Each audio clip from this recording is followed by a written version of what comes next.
Hello everyone. नमस्कार दोस्तों। Welcome to true IAS and PCS.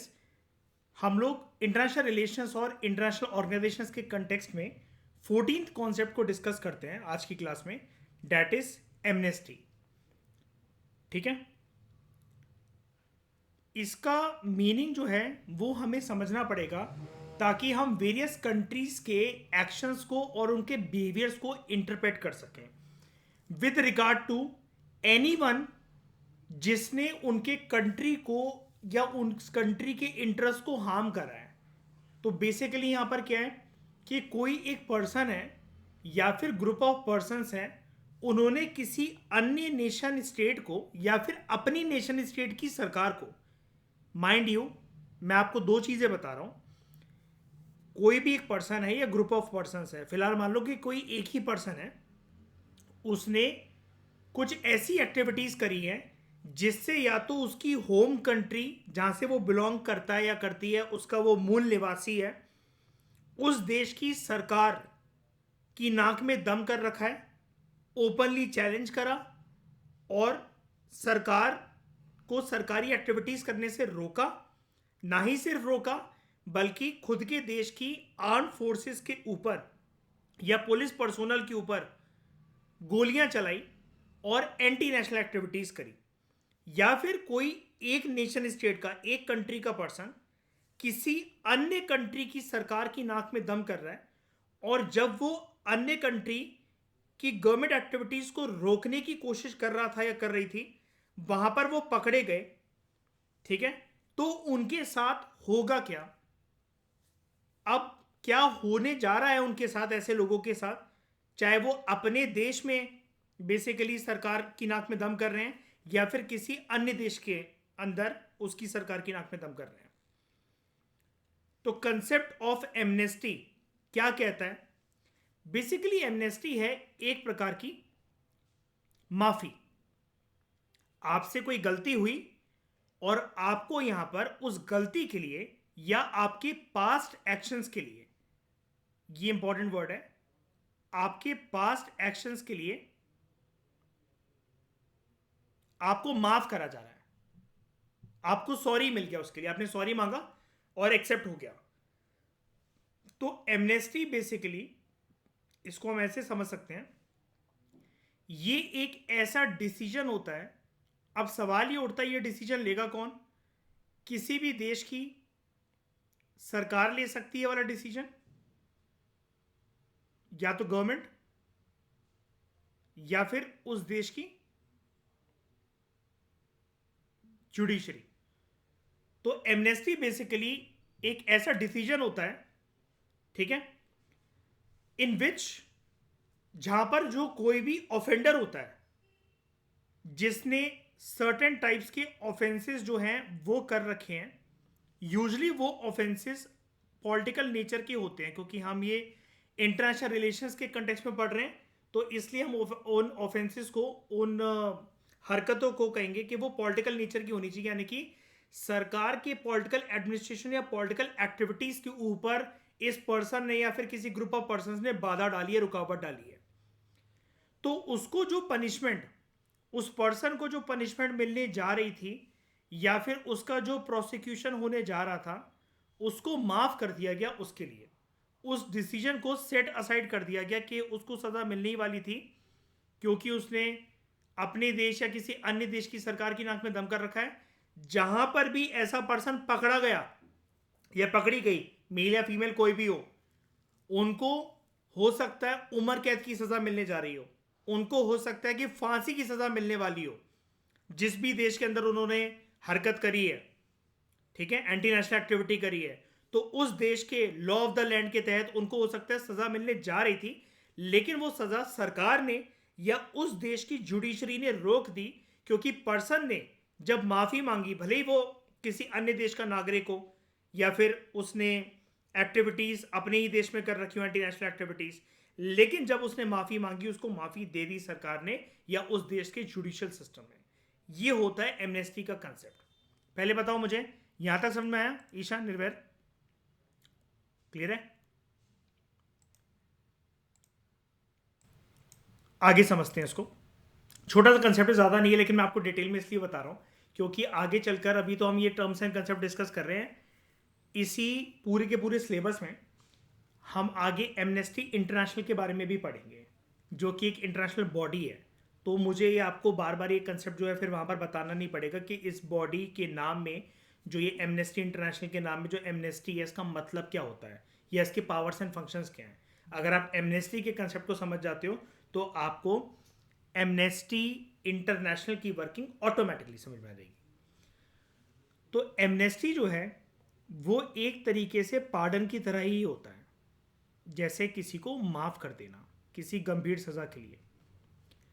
अच्छा, मुझे आप एक बात बताओ, हमारे देश में, हमारे देश के कॉन्स्टिट्यूशन सिस्टम के तहत पार्डनिंग पावर इंडिया में किसके पास है? कौन कौन सी ऐसे लोग हैं या अथॉरिटीज़ हैं हमारे देश में, कॉन्स्टिट्यूशनल बॉडीज़ हैं जो कि पार्डन ग्रांट कर सकते हैं किसी भी नागरिक को? प्रेसिडेंट और सुप्रीम कोर्ट पार्डन ग्रांट कर सकता है। गवर्नर, गवर्नर के पास ये पावर है स्टेट्स के? पता करके बताना एक बारी, कमेंट में लिखना, आपका ये होमवर्क है सारे लोगों का, आप में से जो ऑडियंस भी मुझे सुन रही है, निर्भय आप भी कंफर्म करके मुझे बताना अगर इस चीज़ में डाउट है तो ये गलत चीज़ है, आपको ये पता होनी चाहिए। It is a very important concept of Laxmikanth Indian polity कि पार्डनिंग की पावर हमारे देश में किस किस कॉन्स्टिट्यूशनल बॉडी के पास है, संविधान निर्माताओं ने किस किस को पार्डनिंग पावर दे रखी है। प्रेसिडेंट का नाम तो सभी जानते हैं, उसके अलावा क्या कोई अथॉरिटी है और अगर है तो कौन सी, ये कमेंट करके बताना।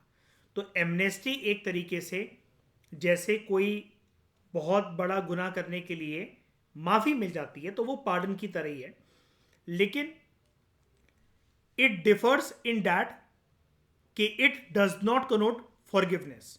मतलब हम जैसे ये बात कर रहे हैं ना कि माफ़ी मिल गई, तो माफ़ी वर्ड से हमें लगता है कि पर्सन को फॉरगिव कर दिया गया, मतलब माफ़ कर दिया गया है। लेकिन पार्डन में पर्सन को कंप्लीट तरीके से 100% तरीके से माफ़ी मिल जाती है, लेकिन ऐसा एमनेस्टी के अंदर ज़रूरी नहीं है, इसलिए पार्डन टर्म से अलग है। अब आप कहोगे सर ये क्या बात हुई, माफ़ी तो माफ़ी होती है ना, उसमें भी क्या परसेंटेज होती है, 10%, 15%, 50%, 75% और 100%? तो जी हाँ, होता है। इंटरनेशनल कंटेक्स्ट में तो ऐसे ही वर्क करता है ये माफ़ी का सिलसिला, क्योंकि अगर आप पहले इस पॉइंट को देखो तो आपको चीज़ें ज़्यादा क्लियर होंगी। एमनेस्टी जो है वो हो सकता है स्पेसिफिक हो। स्पेसिफिक कैसे? मान लो कोई भी एक पर्सन है, हम अपने देश की बात मान लेते हैं, जैसे इनको कंसिडर कर लेते हैं, ये हैं हमारे देश के ही कुछ लोग जो कि देश की राजनीतिक व्यवस्था से, राजनेताओं से, कॉन्स्टिट्यूशन से, डेमोक्रेसी से रूठ गए हैं और इन्होंने अपने ही देश के खिलाफ, जो है प्रशासन के खिलाफ, हथियार उठा लिए। ठीक है, तो ये कौन है? नक्सलवादी लोग, नक्सलाइट्स।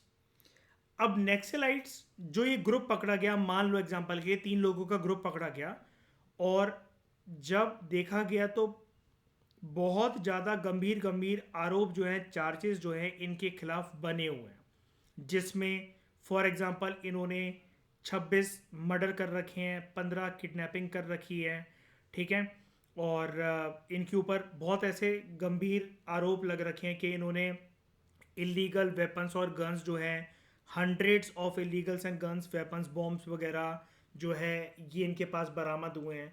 तो एमनेस्टी, मान लो कि अगर ये कल को अरेस्ट करे जाते हैं, पकड़े जाते हैं, तो और इनकी सज़ा माफ़ करी जा रही है, तो एमनेस्टी हो सकता है कि स्पेसिफिक हो कि इनके ऊपर जो 26 मर्डर का आरोप है उसके तहत वैसे तो इनको फांसी की सज़ा मिलनी चाहिए, लेकिन वो कन्वर्ट होकर किसी थोड़े से लोअर लेवल पर आ रही हो सकता है इनको उम्र कैद हो जाए या फिर 5-10 साल की जेल हो जाए, और बाकी चार्जेस को इनके खिलाफ मेंटेन करा जा रहा है, सिर्फ ये मर्डर वाले चार्जेस के लिए इनको माफ़ी मिल गई, मान लो ऐसा कुछ है, ठीक है। या फिर जो इनके पास सैकड़ों हथियार वगैरह बरामद हुए हैं, सिर्फ उस चार्जेस को हटा दिया गया, तो एमनेस्टी हो सकता है स्पेसिफिक भी हो।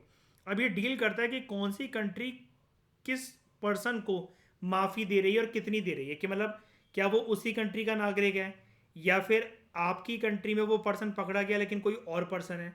अब आप कहोगे ऐसे कौन से पर्सन होते हैं जो किसी और कंट्री के और वो हमारे देश में पकड़े जाएं।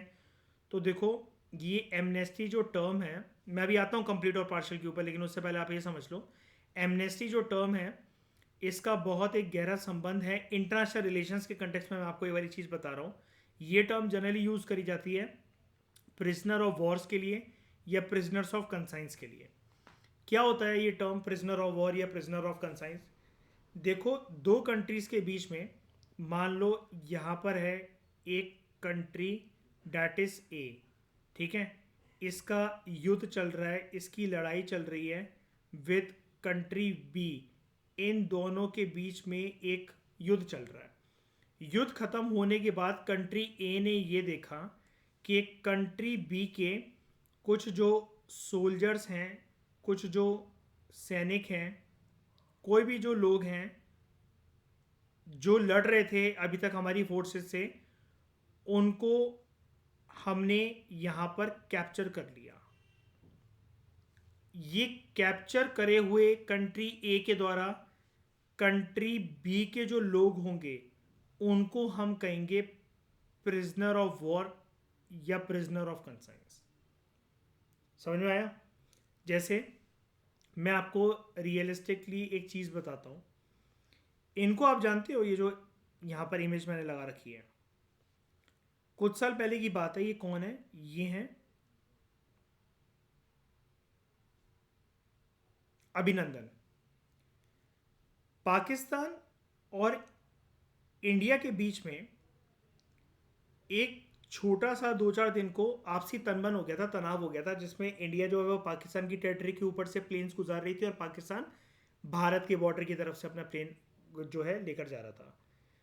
उस दौरान क्या हुआ, पाकिस्तान के जो प्लेन्स थे, फाइटर जेट्स थे, उन्होंने उस प्लेन को टारगेट बनाया, निशाना बनाया, जिसको अभिनंदन, जो ये जिनका चेहरा आप लाल देख रहे हो, खून से सना हुआ है, ये उस टाइम पर भारत की तरफ से प्लेन उड़ा रहे थे फाइटर जेट, और इनके प्लेन को शॉट डाउन करा गया। और शॉट डाउन करने के बाद इनका प्लेन जो है वो पाकिस्तान की टेरिटरी में आकर गिरा। ठीक है, वहाँ पर गांव वालों ने इनको पकड़ा और खूब मारा। ठीक है, पत्थर मारे, लाते मारे, मुक्के मारे, तो जिसकी वजह से ये इनका चेहरा जो है आप देख सकते हो खून से सना हुआ है। अब ये कोई वॉर तो वैसे चल नहीं रहा था, ठीक है, लेकिन इस टाइम पर कन्फ्लिक्टिंग सिचुएशन तो थी। दोनों देशों की आर्म फोर्सेस जो है वो एक दूसरे को प्रवोक करने पे लगी हुई थी। पहली पहल जो है वो पाकिस्तान ने करी थी, फिर भारत भी चुप नहीं बैठा। तब तक पाकिस्तान के एक फाइटर जेट ने हमारे फाइटर जेट को गिरा दिया और उसमें अभिनंदन साहब जो थे वो उसको उड़ा रहे थे और ये पाकिस्तान की टेरिटरी में जाकर गिरा। इनको पकड़ा गया। तो ये पर्सन हैं कहाँ के सिटीजन? इंडिया के। पकड़े कहाँ पर गए हैं? पाकिस्तान के अंदर। क्या ये कन्फ्लिक्टिंग सिचुएशन है? यस। और अगर ये सिचुएशन वॉर की होती ना, और वॉर खत्म होने के बाद अगर इनको पकड़ा जाता, तो आप इनको कहते हैं prisoner of war. Prisoner of war को शॉर्ट में हम कहते हैं पो, प्रिजनर ऑफ वॉर, पो। ठीक है, पाकिस्तान ने 1-2 दिन इनसे इंटेरोगेशन वगैरह करी और इनकी वीडियोस भी सामने आई थी, और बाद में भारत को वापस कर दिया गया था इनको, और मोदी जी खुद लेने गए थे इनको एयरपोर्ट से। आप वो वीडियो क्लिप देखना। ठीक है, तो एमनेस्टी जो है, जो माफ़ी है, वो हो सकता है स्पेसिफिक हो या कंप्लीट हो। ठीक है, कंप्लीट हो कि जैसे ये कन्फ्लिक्टिंग सिचुएशन थी, पाकिस्तान ने लेकिन हालातों को समझा कि भाई वो लोग हमारा प्लेन भी तो गिरा सकते थे, हमें इनके जो एयरफोर्स का ये जो पर्सन है इसको वापस करना चाहिए।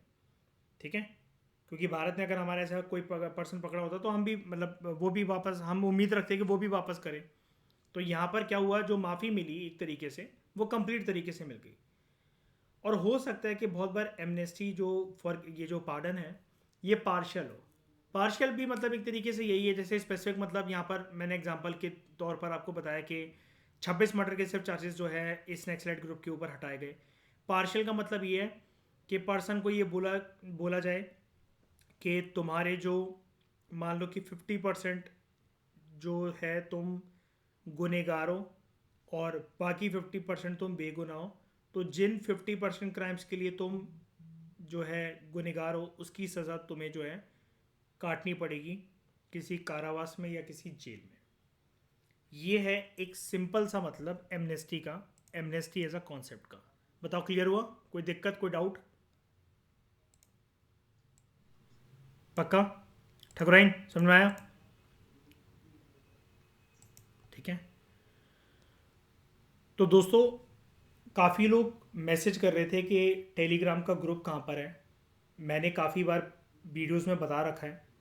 इस वीडियो के डिस्क्रिप्शन बॉक्स में आप जाएंगे तो वहाँ पर आपको जो टेलीग्राम का लिंक मिलेगा आप उससे टेलीग्राम चैनल को ज्वाइन कर सकते हैं, या चैनल के अबाउट सेक्शन में जाके वहाँ से आप टेलीग्राम चैनल को ज्वाइन कर सकते हैं। ठीक है। और इसके अलावा if you are interested to join our true I S and P C S foundation course, जिसमें हम प्रीलिम्स मेंस और ऑप्शनल की तैयारी करवाते हैं। ऑप्शनल का कोर्स हमारा है, 4 ऑप्शनल के कोर्सेज हमारे पास अवेलेबल हैं, लॉ के लिए, हिस्ट्री के लिए, पी एस आई आर के लिए, साइकोलॉजी के लिए। तो आप मेरे को इस नंबर पे कांटेक्ट कर सकते हैं, फिर कमेंट सेक्शन में अपना कोई भी डाउट हो फाउंडेशन कोर्स से रिलेटेड वो आप पूछ सकते हैं। इन चैप्टर्स की डिस्कशंस की पीडीएफ अगर आपको चाहिए तो यू नीड टू पे 21 रुपीज़, और आप टेलीग्राम या व्हाट्सएप पर अपनी पेमेंट का स्क्रीनशॉट भेज सकते हैं। उसके बाद हमारी टीम आपको पीपीटीज ये सेंड कर देगी। ठीक है।